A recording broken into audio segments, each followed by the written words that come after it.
The next conversation is going to be a slightly different one, though. Steve Barney is a drummer of international repute. The list, in fact, it'd be easier to tell you the artists he hasn't drummed with on international tours over the last few years. And Ian Smith is an agency owner and co-director of the Carry On touring campaign. I'll talk to Steve first, and then I'll talk to you, Ian, because it was your sort of public letter, really, Steve, that first prompted this flurry of interest in both your personal experiences and the broader malaise of what Brexit has done to your industry. So just talk us through where you were and where you are.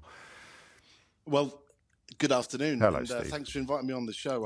I really appreciate the opportunity. Well, I'm only doing it to get free tickets at some unspecified point in the future. Let's just be absolutely clear about that from the very start. Okay, all right. We are clear on that. No, but basically, as I've shared with you, and you've obviously reached out to me about this scenario, that I found myself after many freelance musicians, for 2 years of not touring whatsoever, until I found myself with a really lucky call in late March of this year, when a friend of mine, a guitar player called Milton McDonald, called me to play for a Italian artist called Gianna Nannini, who's a really respected singer-songwriter out in Italy. Of course, I accepted with open arms and flew straight across to Italy to start rehearsals and, started playing the shows and had a great tour with her, visiting all across the EU and Schengen area of many countries. And it dawned on me, I was so glad to be working. I wasn't thinking about anything else other than the music, which is obviously that's why I was there. Yeah. But as it dawned on me sort of a couple of kind of months into it, thinking about the post-Brexit situation of touring and the problem of UK residents only being allowed to be like 90 days within 180, I started thinking, hang on a minute, I've got to start counting my days up here. So I reached out to Ian, and I reached out to various visa agencies and Anastasia's manager and production manager. And basically, because I was booked for the Anastasia tour, which is now actually happening. How many years have you been drumming with Anastasia? Since 2009. Okay. So a 12, 13 years, yeah. And she's been very loyal to me and vice versa. So I was booked for that. But as I was midway through the Gianna Nannini tour, and I was, every route that I was looking at to try and gain extra days in the EU Schengen, I realised that by the end of the Gianna tour, I was going to be up to 78 days, which left me with 12. And the Anastasia tour was 6 weeks in the EU Schengen.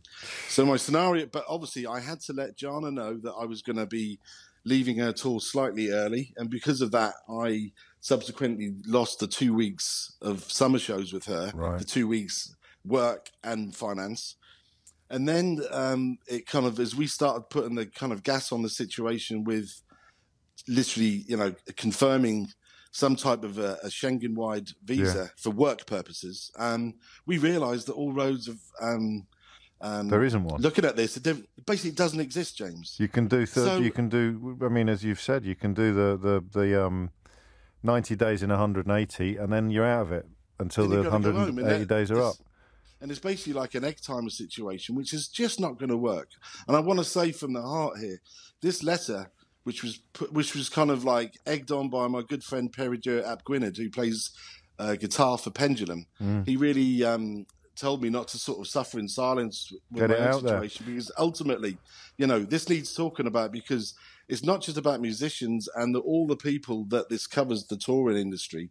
There's obviously lots of other sectors that are going to be heavily affected by this, and it's a major concern. So to summarise, unfortunately, Craig Logan, Anastasia's manager, had to make a call on this, and I was let go from the 3-month tour with her. Because they couldn't use me because there's no legal way of having me on the tour. And here I am at home and she's out on tour because of this scenario, which is just not good. So the impact is financial, but also emotional and mental. I mean, especially after COVID, and we all have, security. We all think about security, and you now have not just had the rug pulled from under your feet, but in a sense it's been snipped into little pieces in front of you by Brexit. Completely by Brexit, yes, exactly. Yeah, it's just beyond frustrating financially, exactly right, emotionally. And I'm very aware how I might sound. I know doing what I do is a job I love, and not all people have the opportunity to do something they love. And I'm really aware of that, especially as a 51-year-old bald man who's done everything I could. We've got a lot apart from the drums, we've got a lot in common. But ultimately, mate, I just, I'm aware that I could sound like I'm being. No, you don't. You don't need to You don't need to self-edit. I mean, everyone can imagine what it would be like to be perfectly, conscious of how lucky you are to be doing something you love and then having it taken away from you for no reason whatsoever. I think I'll talk to Ian after the break, actually, because I want to ask you one more question, Steve, which is this. I think there's a sense of shock here, even though you were, fairly up to speed with developments. You knew that you were sort of in a bit of a pickle, but you just presumed that there would be some sort of solution to it, right? Because the alternative was too huge. The idea that a British drummer with your track record and reputation, not just Anastasia, Annie Lennox, Eagle Eye Cherry, Jeff Beck, Mike and the Mechanics, Sugar Babe, The Wanted, SAS, but the idea that suddenly your ability to tour has been at the very least chopped in half and at the very worst completely destroyed, it didn't quite compute that could be the case until suddenly it was. Mm-hmm, exactly. And it kind of dawned on me as we were kind of going. By the way, me and my guitar player colleague on Gianna Nannini, who equally, like me, was unable to finish the Gianna Nannini tour. Right. And I don't mind sharing this, and I'm sure Milton won't mind me sharing this with you, because in one of the breaks on the tour, him and his wife went to Lake Garda for holiday, like people do. So they clocked up the days. They clocked up the days to the 90. He was, and he was like he should, and like any human being should do with free movement, is be able to choose where they go on holiday. But now that type of scenario will go against you, because simply arriving in the Schengen area starts the clock counting. So he lost the final part of the tour and the financial element of that. So going back to your point. That, I wasn't head in the sand about it. I was aware of it, but it's almost like too much to comprehend. Yes, I get that. There is such an egg timer situation going on with people. And, maybe because touring only kind of restarted properly this year, that me and my friend Milton are like the first two kind of canaries in the coal mine with this situation. Yeah. But here we are sat at home, not able to finish off. And worrying, of course, finally, worrying that because you're not as free as a German drummer or a French drummer or a Spanish drummer, I won't go on. Well, exactly. That even acts that really want you and managements that really want you are going to think, well, we're going to have to go with someone who's not going to give us these headaches. Listen, it's hard enough to listen. I'm not the best drummer in the world. I'm not even the best drummer. Who is the best drummer in the world? Phil Collins, obviously. Oh, he was. He was my major influence. Was he really? Because people normally say John Bonham. I know he's no longer with us, but listen, John Bonham's phenomenal. But I think it's maybe to do with my father took me to see Genesis with Phil on drums when I was 9 years old. Genesis played in Great Yarmouth of all places. I think they were lost, and I went to see them there, and I had a massive impact on me seeing such a great band. So Phil's thought of in many different ways, depending on I get what it. people think. But he's a phenomenal drummer. And that's it. Yeah, I appreciate you giving me your stage to talk about this. This is not about me. No, and it's something that I think our government consciously elected not to address and help with, if I understood the facts. But Ian will know a little bit more about that, I think. Ian will definitely know, and I encourage him to sort of share stuff with you. Yeah. Steve, take care. Have you got anything on the horizon? I hope you've got some work in the diary. It's very kind of you. Well, I'm just about to put the bins out. Apart from that... when you put the bins out, do you have a quick... Before, as you put the lids... Yeah, everyone knows it's me. It always speeds up slightly as I walk to the...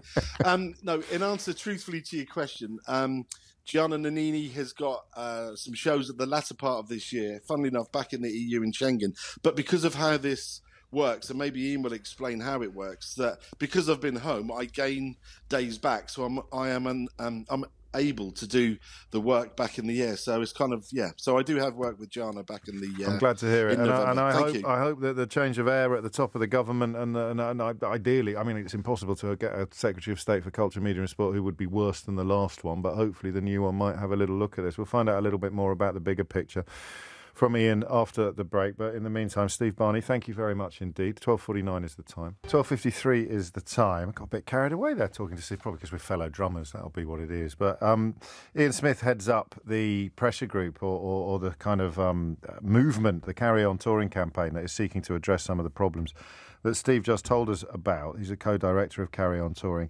How many Steves are there out there, Ian? I mean, how widespread is this problem? Hello, James. Hello. Really nice to be on the show. Thanks a lot. Thank you. There are gazillions of Steves, frankly, and Stevettes. I'm not sure if that's a female name, but there's lots of them. The thing to remember, though, is that this is not just about musicians, it's about all creatives. And in fact, because they're in such an interesting position of doing lots of short-term, very quick work in and out of the EU, yes, it creates massive problems. I know I haven't got much time, so I'm going to do this as quickly as I can. I'll just shut up then. I'll be quiet.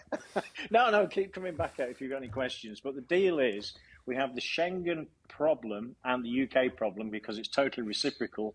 6 months in any 1 year, 90 days in 180.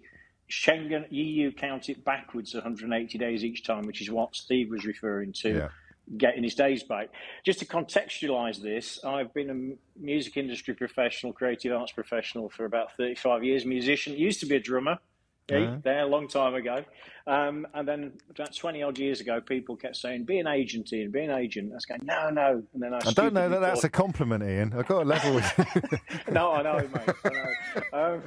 So I eventually went, all right then. And it grew out of there. So I've worked with everyone from really basic beginners all the way up to actually another famous drummer. I'm Phil Rudd's agent from AC/DC. But I work with Cirque du Soleil as well and various bits and pieces. And what hacked me off a lot 2 years ago, apart from fighting the situation we have now, is that I was getting a lot of feedback from European promoters and UK promoters and people saying, well, I'm not sure if I can book this act. What's happening? And there was no information, zero. So I started a free website called ukeartswork.info, which was to just give information, totally self-funded with a couple of mates. And we put that out because no one else was doing it, including our illustrious government at the moment. And as a result of that, Tim Brennan, who started the petition, my co-director and co-founder of Carry On Touring, reached out. And from then on, we ended up at a House of Lords meeting on the 6th of September this year. Yeah. And actually, I have to say this, apart from the chair noting there was no one from the Tory party there, we got, no it's comment. momentum, though, isn't it? I don't mean that from the Labour Party's perspective. No, I mean you're picking up momentum now, even if the Tories aren't there, and you're properly organised. And we are going to run out of time. So I'd tell people to get to Carry On Touring. It's at Carry On Touring _ in 10 seconds. Ian, what are you looking for? What do you need? What we need is a visa waiver for the Schengen visa, Schengen periods of time, so that people can carry on touring to avoid human costs, financial costs, cultural costs, and soft power costs. How's about that? That's beautifully done, mate. Well done. And I mean, you know this, so I'm not raining on anyone's parade, but you're unlikely to get that while the negotiations are held up by the ludicrous sort of attempts to rewrite the treaty over the Northern Ireland Protocol. But, you know, the mood music is the best it's been in a while in that area, I'm told. So fingers crossed for you and for Steve and for all the other creatives who are essentially being prevented from pursuing their livelihoods by the brilliance of Brexit.